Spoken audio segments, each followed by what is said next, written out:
Assalamualaikum warahmatullahi wabarakatuh.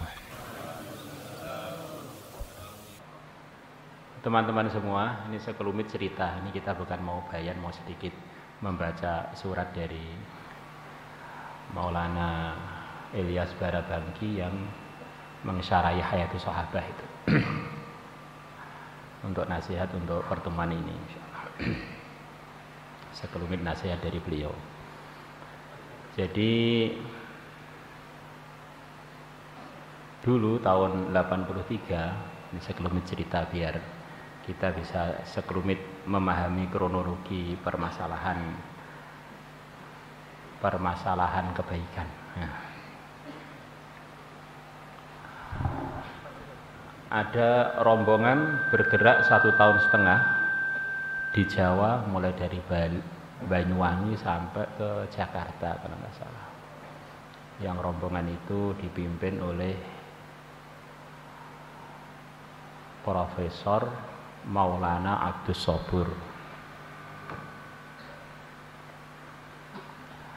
Maka jamaah itu sebelum mampir ke Temboro, ayah kami rahimahullah Kiai Mahmud bermimpi dengar azan dari India. Apa maksudnya? Ternyata pagi-pagi ada berita di markas lama, di markas Maneserjo sana, ada rombongan orang-orang jenggot, kemudian katanya keliling untuk dakwah. Maka oleh ayah kami diundang ke Temboro, diajak makan-makan, terus diajak ngobrol-ngobrol waktu itu.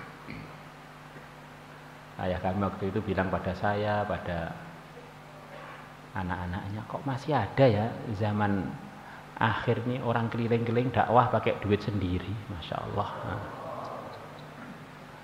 Kemudian disuruh bayan di pondok pusat sana, yang nerjemah teman dari Solo kalau nggak salah, Pak Ikhwan kalau nggak salah yang nerjemah itu. Cerita pengorbanan Nabi Ibrahim, pengorbanan Siti Hajar, pengorbanan itu. Saya kebetulan dengarkan bayan itu di paling depan, lihat. Nggak tahu 83 itu saya masih MI kalau nggak salah. Ya. Terus di tahun yang sama itu juga Kiai Uzairon almarhum sedang belajar di Mesir. Waktu itu kesimpulannya banyak teman-teman tabligh khususi beliau untuk diajak hurut. Maka beliau mikir, di Mesir ini dakwah apa masih perlu? Dari Al-Azhar aja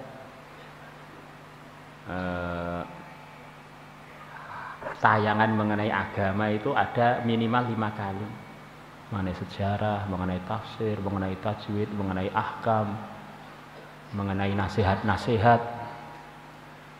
Kesimpulannya akhirnya beliau hurut di Mesir, di dekat Al-Azhar, di masjid namanya Al-Huda, di daerah namanya Robiah Adawiyah, yang kemarin sempat terjadi konflik besar di sana itu. Itu tempat pertama kali Kiai Uzairon hurut.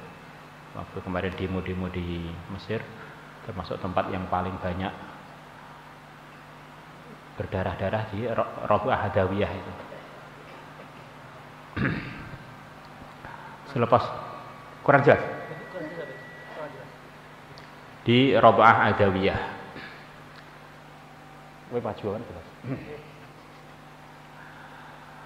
Kemudian selepas dari Mesir beliau pulang ke Temboro, menganggap dakwah itu di Indonesia belum ada. Karena memang waktu itu link-link dakwah di Indonesia belum saling melakukan koordinasi, kurang lebih begitu itu.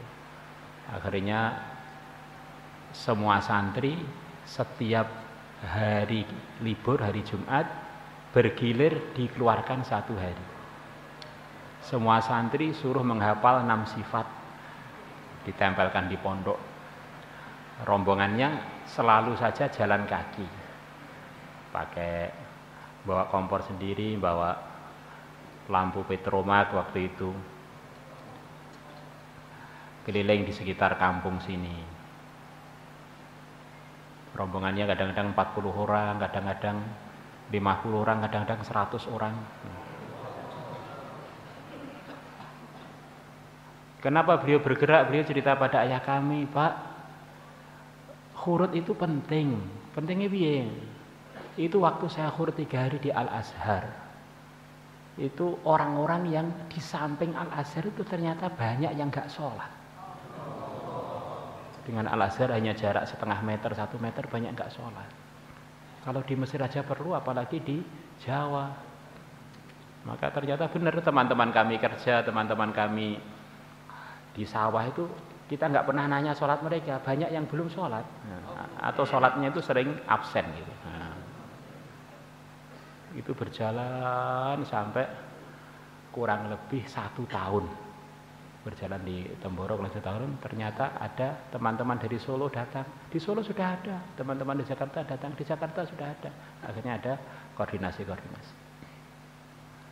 Kemudian waktu saya belajar di Pakistan, ayah kami tahun 91-an ya, beliau menyempatkan diri untuk berangkat khurut dengan Kiai Nur Tahir almarhum ke India dan ke Bangladesh, mampir juga ke Pakistan, terus diteruskan umroh.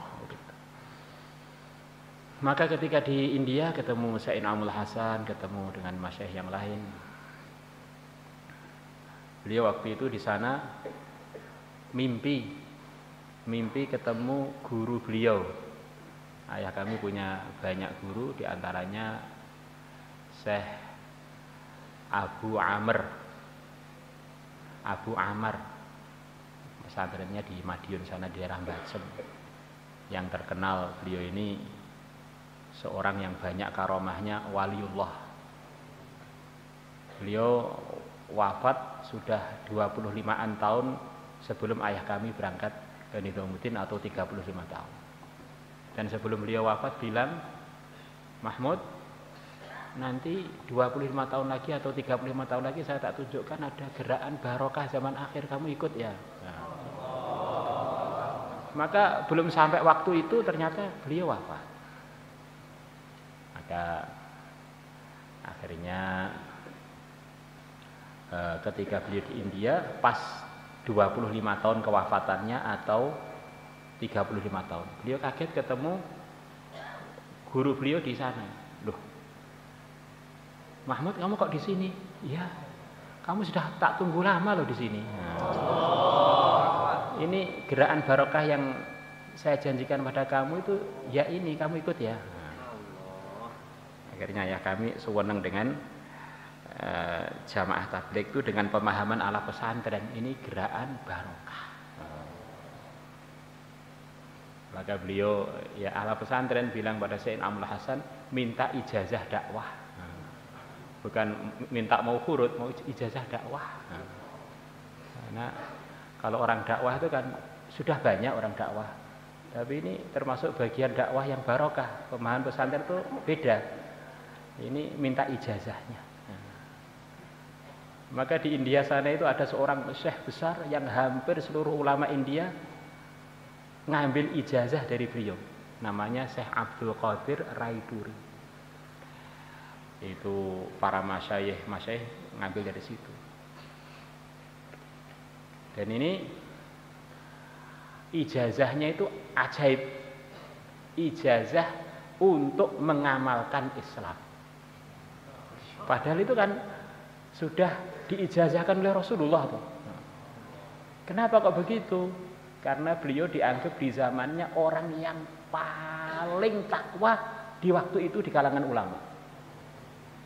Maka Masyaikh Nizamuddin juga ngambil ijazah dari beliau, termasuk Syekh Ilyas yang nyusun Hayatus Sahabah juga ngambil sanad dari beliau. Sanad ngambil ijazah dari orang yang telah dipilih oleh Allah untuk mengamalkan Islam dengan begitu baik di akhir zaman. Maka Hadraji pesan pada ayah kami kurang lebih, tamassak bihadzal juhad fa inna fihi barakah. Nih gitu ya. Ini kamu pegang ini usaha ini, di dalamnya ada sekian banyak barokah. Itu sekelumit dari kesan kami dengan para Masyaikh Nizamuddin dari ayah kami. Waktu terus berjalan sampai 2007 saya sendiri khidmat Nidhamuddin.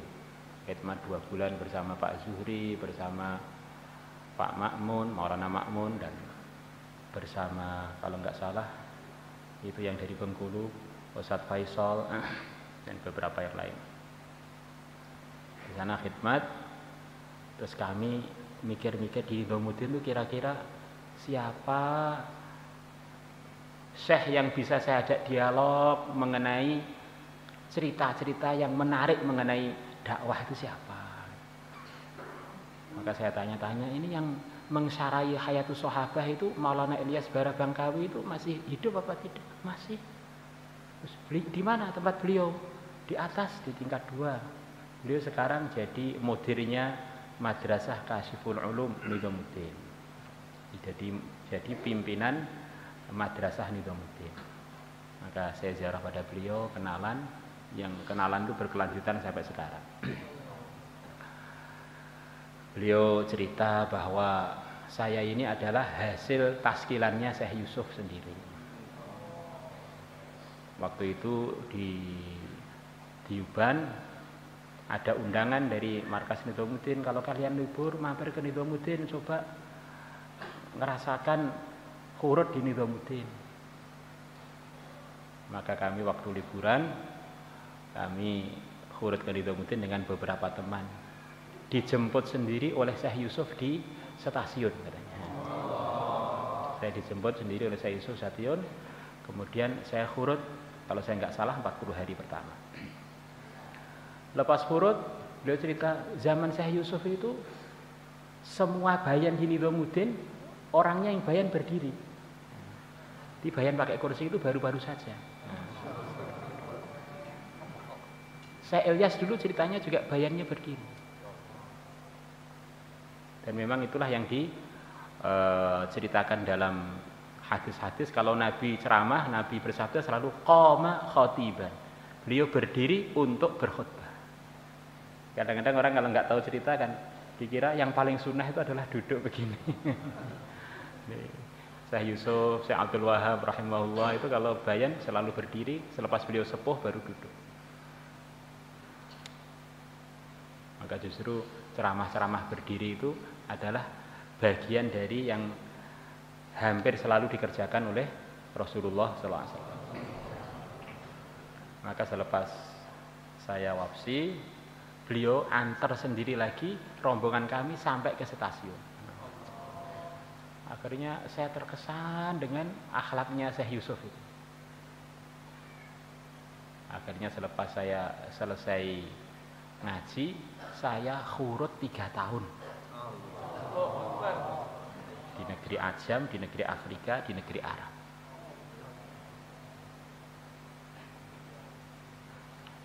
Kemudian beliau cerita selepas zaman Syekh Yusuf wafat, beliau mulai mengajar di Nidhamuddin, termasuk yang beliau ajar mulai dari kecil Maulana Sa'ad.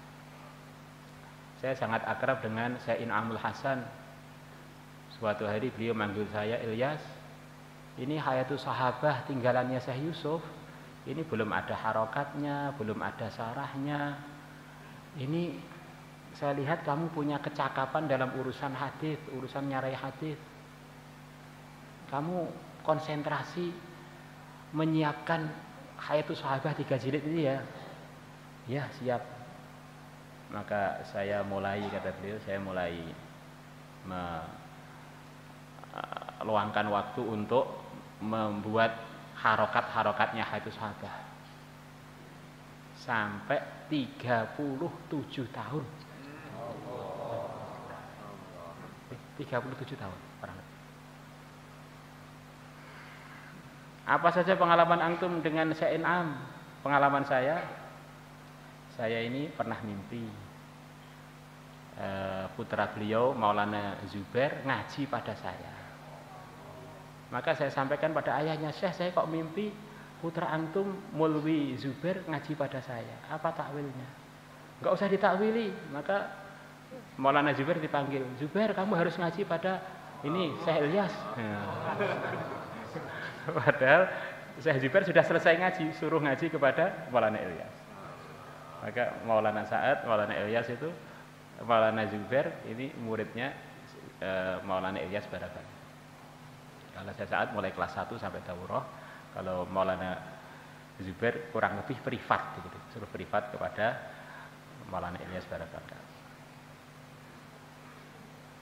Beliau cerita di zamannya Syekh Yusuf ada penanggung jawab bendahara Nizamuddin yang bagian belanja namanya Mungsi Basir, yang katanya wajahnya mirip sekali dengan Syekh Inamul Hasan. Mungsi Basir tadi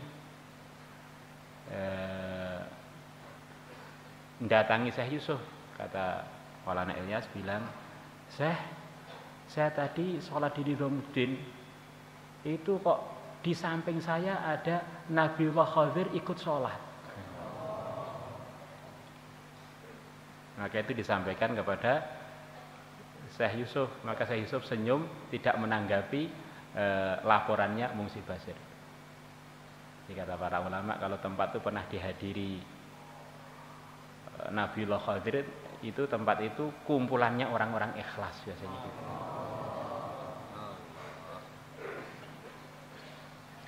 Itu diantara yang beliau ceritakan pada kami. Maka sebelum saya pulang, beliau bilang, saya ini ngerevisi cetakan saya yang dulu itu baru selesai tuntas tahun 2007 ini. Selepas 37 tahun yang lalu itu ternyata masih ada kekurangan-kekurangan, saya sempurnakan. Ini ada PDF-nya. Saya minta kamu bawa ini, kamu cetak di tempat kamu gratis, biar saya punya amal untuk di Indonesia gratis. Maka PDF-nya itu kita bawa, waktu itu belum terlalu canggih seperti sekarang, masih tuwebel begini ini. Terus kita kumpulkan tim percetakan di Al-Fatah untuk mencetak itu. Akhirnya mulai saat itu, setahu kami sampai sekarang yang dipakai di Indonesia itu semuanya dari PDF yang saya bawa dari Syekh Ilyas itu. Yang sekarang Haidus Salbah dibaca di seluruh Indonesia terutama. Kecuali teman-teman yang beli di India, di Pakistan beda lagi, itu yang beredar di Indonesia itu dari pemberian Syekh Ilyas gratis untuk di. Maka selepas kami pulang, waktu itu saya pulang sakit di India, makanannya banyak merica, akhirnya saya pendarahan gitu waktu itu. Pulang langsung masuk rumah sakit, pulang 1 hari masuk rumah sakit. Nah, kekurangan darah, HB-nya tinggal 3,2. Nah, hampir mati nggak jadi. Nah, selepas sehat malah nikah lagi tambah 2. Masya Allah. Jadi apa itu, di infus darah itu, di donor darah itu ada 15 kantong kan nggak salah. Jadi ini darahnya banyak, itu termasuk darahnya Pak Sotik ya, masuk darahnya Pak Sotik, darahnya Pak Angsori, Pak Wahab, ini darah saya campuran. Banyak darah. Termasuk darahnya Kiai Zeron juga, Masya Allah. Alhamdulillah. Lepas saya agak sehat, tiba-tiba Syekh Ilyas kirim surat pada saya. Isinya itu ajaib. Isinya itu gambar madrasah, gambar masjid. Terus ditulis bahasa Arabnya di situ itu, ditulis, saya ini istikharah, bangunnya madrasah saya itu yang bangun kamu. Maka surat itu tak berikan Kiai Zeron. Kiai Zeron tertawa. Kok iso-isone ya? Kok bisa ya? Tapi khusnudzon aja. Nizamuddin kan banyak wali, khusnudzon aja beliau wali, nanti kan ada hal yang ajaib nanti. Waktu itu saya ngobrol dengan Kiai Zeron di 2007 ya, di markas Terangkil sini. Ya, 2007 sudah di Terangkil sini kan? Sudah di Terangkil sini.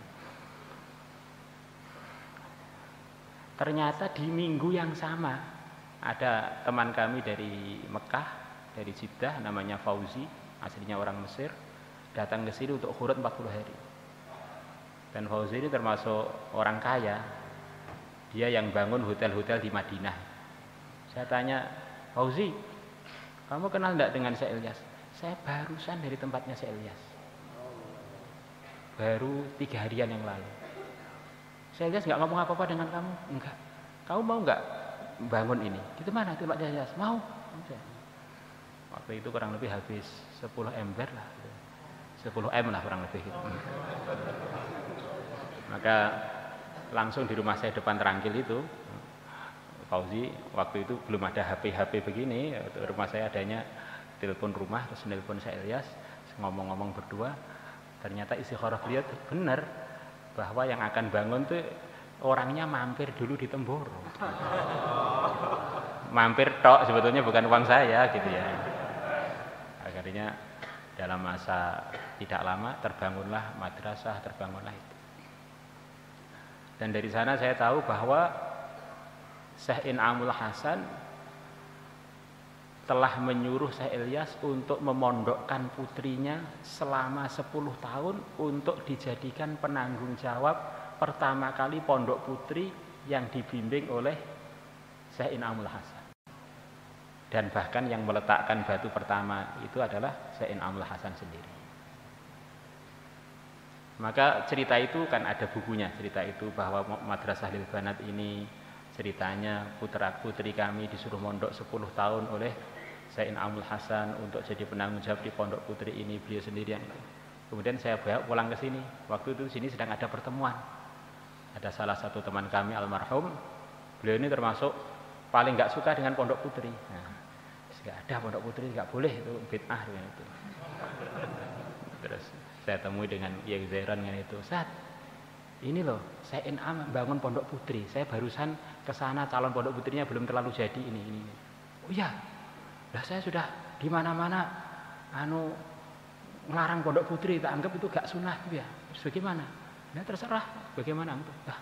Saya pulang dari Temboro, pokoknya anak saya mau tak pondokkan langsung. Begitu pulang dari Temboro, langsung anaknya dipondokkan ke Yaman. Akhirnya selepas selesai dari Yaman dapat santri Al-Fatah. Jadi termasuk pertama kali pondok putri yang dibangun oleh Masyaikh Tabligh adalah yang sekarang dikelola oleh Syekh Ilyas. Alhamdulillah.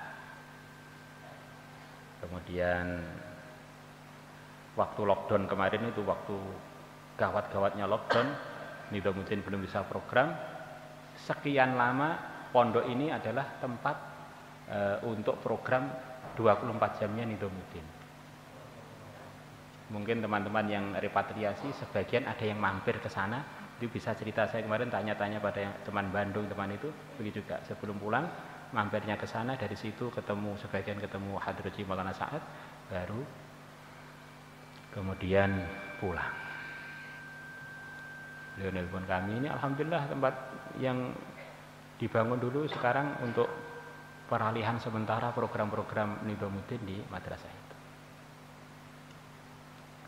Nah, program-program yang kita kerjakan di Temboro ini, karena cerita tadi kita anggap keberkahan di Nizamuddin itu tidak terhitung dan tidak terkira. Nah, maka kita usaha untuk selalu laporan. Karena sempat kamar 12, kemudian para masyayikh kan waktu lockdown itu benar-benar sepertinya teleponnya ketutup semua begitulah gitu. Alhamdulillah, jadi setiap satu pekan, satu Jumat kita laporan minimal 2 kali. Waktu malam Selasa berapa yang hadir, takaza apa saja, dan juga setiap malam Jumat. Termasuk musyawarah 4 bulanan kemarin itu, kemudian musyawarah yang sekarang ini. Kita sampaikan kepada beliau-beliaunya programnya, target jamaah yang akan datang. Kemudian kita bilang kalau andaikan para masyayikh ada yang bisa datang, kami sangat senang. Maka dari beliaunya ada jawaban, kamu kirim surat resmi untuk mengundang kami. Nanti akan kita teruskan ke Syekh Sa'ad, Maulana Sa'ad, Pak Hadraji. Maka saya pun buat surat atas perintah sebagian dari timnya masyayikh. Saya sendiri yang tanda tangan untuk meminta kedatangan masyayikh di musyawarah kali ini. Akhirnya ada jawaban, beberapa masyayikh disiapkan untuk datang, ternyata terkendala. visanya terkendala, katanya di India ada varian baru apa, corona varian baru yang lebih ganas melebihi delta gitu. Yang akan datang 2 rombongan, satu ke teman Jakarta, satu ke Temboro, tetapi dua-duanya gagal. Terus kemudian kita kirim surat lagi, ya minimal nasihat dari Hadraji Maulana Sa'ad kalau ada. Maka pas malam Jumat kemarin, sebelum mulai musyawarah tanggal 23 malam ya, jam 10 malam ada jawaban bahwa sekarang ini seluruh dunia sudah numpuk surat di Nidhamuddin minta nasihatnya Maulana Sa'ad. Beliau belum berkenan untuk membuat instruksi apapun sudah sekian lama, karena memang kondisi di Nidhamuddin masih sangat diawasi, ada CCTV, ada macam-macam yang kehadiran terbatas, kadang-kadang boleh 50 orang, itu pun masih kadang-kadang berkurang lagi. Nanti kalau sudah waktunya, Hadraji akan nulis nasihat-nasihat untuk Indonesia dan akan dikirim ke Temboro dan Jakarta. Begitu bunyinya? Begitu bunyinya? Ya, begitu bunyinya. Kemudian saya nelpon kepada Syekh Ilyas, tempat kami ada pertemuan, kondisi-kondisi pandemi begini, apa nasihat yang dari antum yang sesuai untuk para ahbab ini? Ahbab tempat kami jos-jos gitu. Maka beliau, saya minta pakai apa, terserah antum, pakai audio boleh, pakai surat boleh. Saya pakai surat aja, saya ini sudah tua, umur sudah mendekati 90, suara saya kurang jelas, saya tak nulis saja. Akhirnya tulisan beliau dikirim ke kami kurang lebih berapa hari yang lalu itu masuk? Hari Rabu. Kemudian malam ini akan kita baca kepada antum semua. Semoga barokah. Assalamualaikum warahmatullahi wabarakatuh.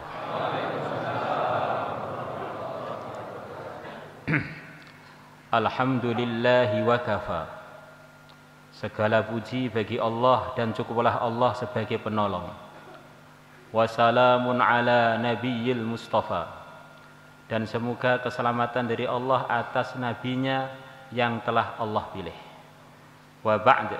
Selepas itu, barakallahu fi jalasatikum. Semoga Allah memberkahi di majlis-majlis antum semua. Amin. Wa halaqatikum dan pertemuan-pertemuan kalian.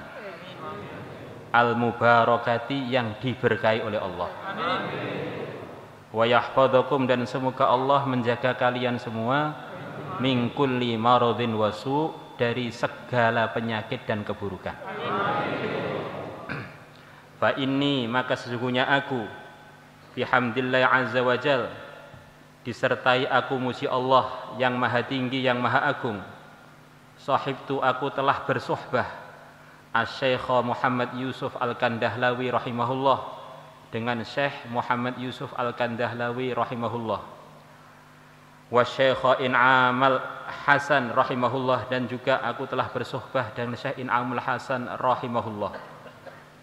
Wa ra'aituhuma dan aku telah melihat beliau berdua amilaini muhtammaini. Beliau berdua mempraktekkan dengan mementingkan bil qawaninil hukumiyati mengikuti peraturan-peraturan pemerintah fil muamalatid diniyati wad dunyawiyah dalam urusan-urusan keagamaan ataupun urusan-urusan dunia. Kilaihima beliau berdua la siyama fil umurid da'wiyah apalagi dalam urusan-urusan yang berkaitan dengan dakwah. Wa atadzakkaru min waqi'atihi dan aku masih ingat dari sebagian kejadian-kejadian yang berkaitan dengan Syekh In'amul Hasan. Bi annahu marratan kana fis safari minal Madinatil Munawwarati ilal Makkatil Mukarramah. Bahwa suatu kali beliau sedang dalam bepergian dari Madinah menuju Mekah Al-Mukarramah. Wa kana sa'iqu sayyarati ibna binti Syekh Sa'id Ahmad Khan Al-Makki rahimahullah. Dan waktu itu sopirnya kendaraan yang beliau naiki adalah putrinya Syekh Sa'id Ahmad Khan yang tinggal di Mekah. Amirnya Mekah waktu itu. Wa fi asna'is safari, dan di tengah-tengah bepergian itu qad jawaza sa'iqul isyaratal hamra, sungguh sopirnya telah melewati lampu merah. Wa khalafal qanuna, dan dia telah tidak taat dengan aturan. Wa bisababi dzalika qad waqafa Syekh In'amul Hasan rahimahullah sayyaratah. Dengan sebab pelanggaran itu Syekh In'amul Hasan menghentikan kendaraan yang beliau naiki. Waqal, dan beliau mengatakan, inni lan arkaba ala sayyarah allati tukhalifun nidhamal qanuni. Sesungguhnya aku sekali-kali aku enggak mau naik di atas kendaraan yang bertentangan dengan aturan undang-undang. Sumastatlaba as-sayyarah al-ukhra, kemudian beliau minta dicarikan kendaraan yang lain. Wasafara biha ilal Makkah al-Mukarramah, kemudian beliau safar menggunakan kendaraan itu ke Mekah al-Mukarramah. Mungkin beliau berfirasat atau gimana, teman-teman dakwahnya jadi semangat, yang semangatnya enggak terkesan dengan makhluk gitu loh, sampai akhirnya jadi kurang hikmah. Maka nasihatnya itu kontertip. Wahakata, dan begitulah kanu dulu para masyayikh yuqayyiduna anfusahum bil qawaninil hukumiyah. Beliau-beliaunya selalu mendisiplinkan diri beliau, menahli diri beliau dengan aturan-aturan negara. Wa antum, dan antum semua qayyidu anfusakum bi qawanina Indonesia. Antum semuanya disiplinlah dalam mengikuti undang-undang di Indonesia. Wa satajiduna fiha fawaida katsiratan insyaallah. Antum semua akan mendapatkan dalam disiplin itu banyak sekali faidah insyaallah.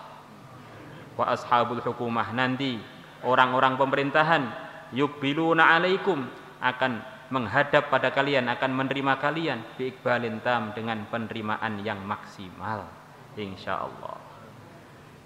Al-Abdi Dhaif, dari hamba yang lemah, Muhammad Ilyas Barabangkawi. Semoga manfaat untuk kita semua.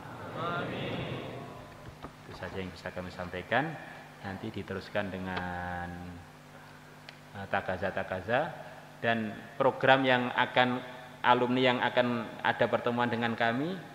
Tadi musyawarah sebentar di belakang, katanya malam ini banyak yang dapat takaza, maka kalau ketemuan malam ini jadi banyak yang enggak dengar takaza, banyak yang jadi penanggung jawab.